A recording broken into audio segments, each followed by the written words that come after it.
Welcome to Module 4. So far in algebra, we've looked at several different things that I hope to review with you real quick. The first thing was linear equations. We looked at linear models that, of course, had a straight line. We looked at their slope. We looked at some graph features.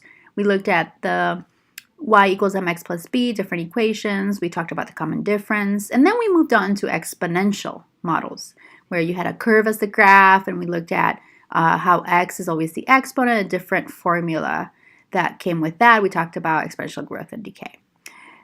In Module 4, we're going to switch over to a new type of model, and that is something that you may have seen before. It's called a quadratic model.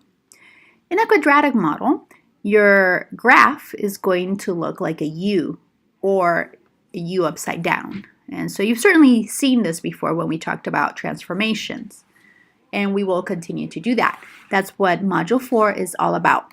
And that concludes basically what algebra is all about, Algebra 1.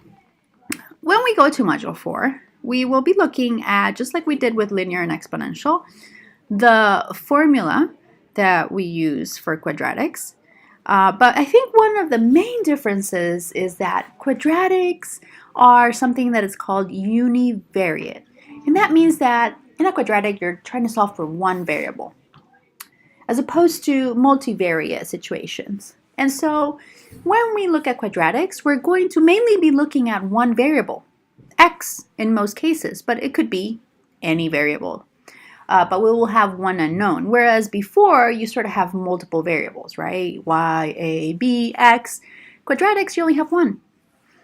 And so there's 4 different ways to solve it. And again, whenever you're solving something, you're getting the answer for the variable, right? A value for this variable. The first way to solve a quadratic is through factoring. The second way to solve it is by using something called completing the square. The third way to solve a quadratic is by using a quadratic formula. It's one of my favorite formulas, and you'll get to love it too.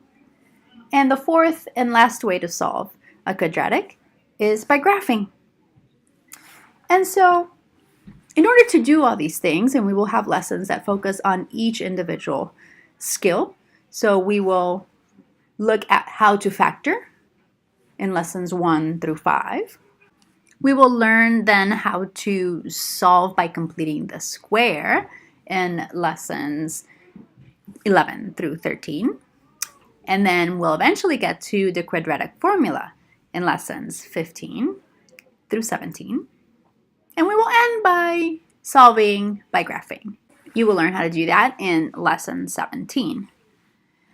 After you learn how to solve quadratics, we will move on to talking more about transformations with quadratic graphs. And last but definitely not least, we will get into modeling some situations using the quadratic equation. And really that is the goal of algebra. The goal of algebra is to be able to apply these formulas and model situations, real-world situations, using math.